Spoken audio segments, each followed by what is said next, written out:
Hello, my lovelies. I'm Lady MCreepsta. Welcome to my realm. Have you ever wondered why some people do truly evil things? Is it just in their nature? Do their circumstances cause them to do it? Or is it something else altogether? In today's tale by TheCoffinDancer on Creepypasta.com, we find one possible explanation.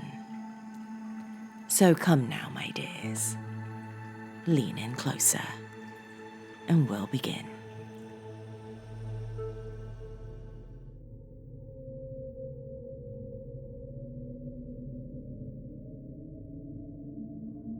I was exhausted.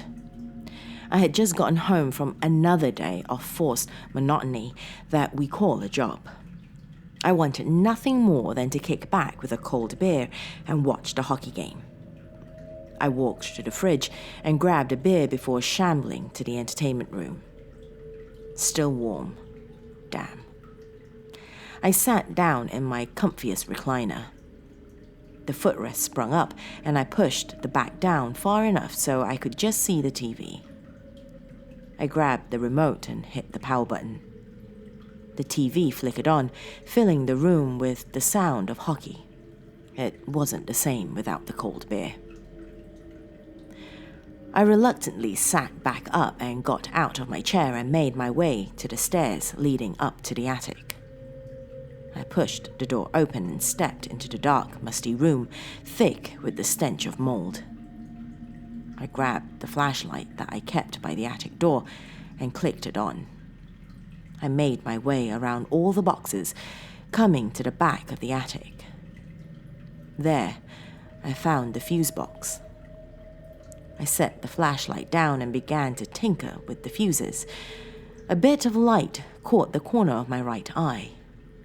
I thought nothing of it, being too predisposed with my task.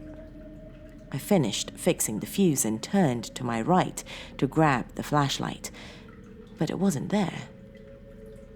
I put the flashlight down with my left hand. That's when it hit me. Where did the light I saw come from? I recollected the flashlight and walked to the right of where I was. It didn't take me long. I came to the side of my attic, where a crack in the wall was shining a brilliant white. I thought that maybe this was the end of my house and the crack led outside, but that was impossible.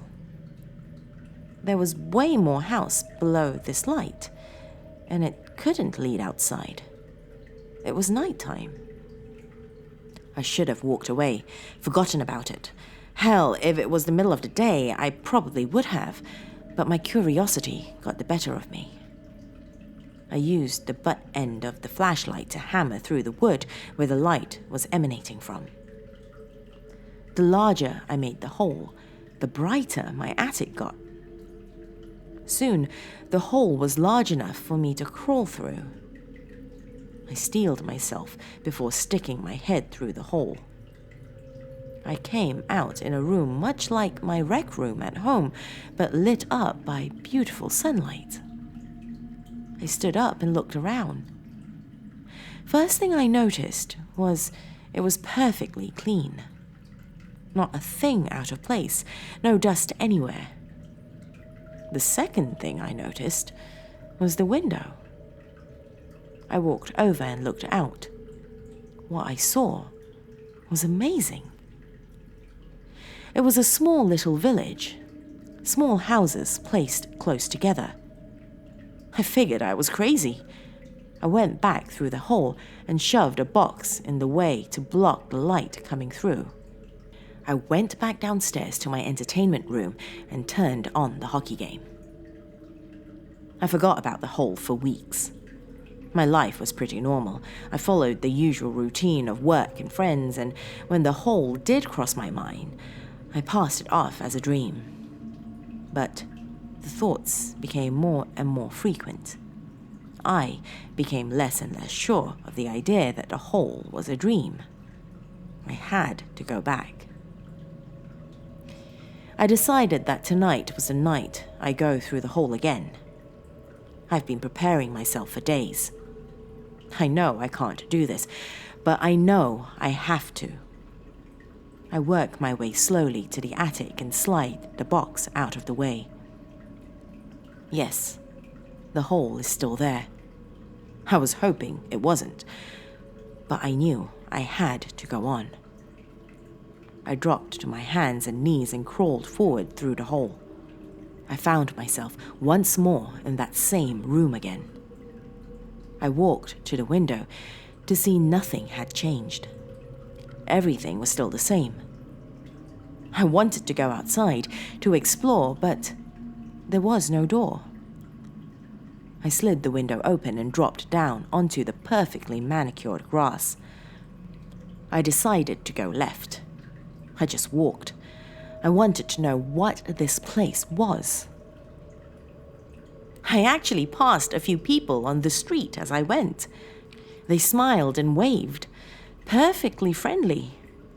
I passed a library, a hospital, all perfect. Clean, fully functional. It was amazing. That was a month ago. I've been living here ever since, but recently I've been feeling different. Seeing things I know aren't there. Horrible images. Images you should not see. Images I cannot even begin to describe. I've also been struck with an insatiable thirst for bloodshed, for flesh, for death at my own hands. I craved the feeling of entrails wrapping around my hands. I went to the library and looked at a book of the town's history. What I saw, oh God. Every 40 years, the town entices one member of our world to theirs. This person is charged with the task of venturing into their world and receiving all the accumulated evil from the past 40 years.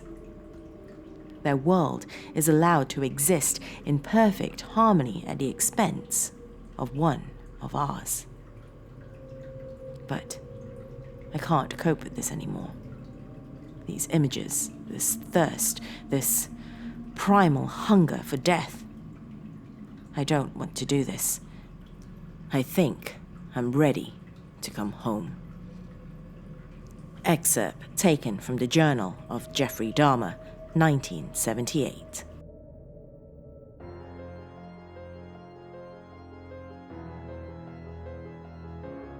Thank you for joining me, my dears.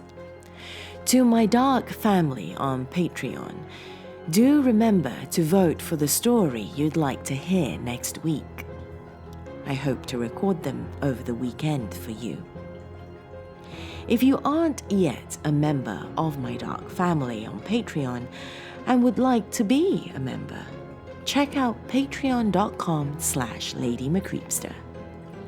As a member, not only can you help me decide some of the tales I narrate for you, but you could also be eligible for discounts on my Dungeon Essentials, or as some of you call it, my merchandise. Thank you for visiting me tonight, my dears. I'll see you soon.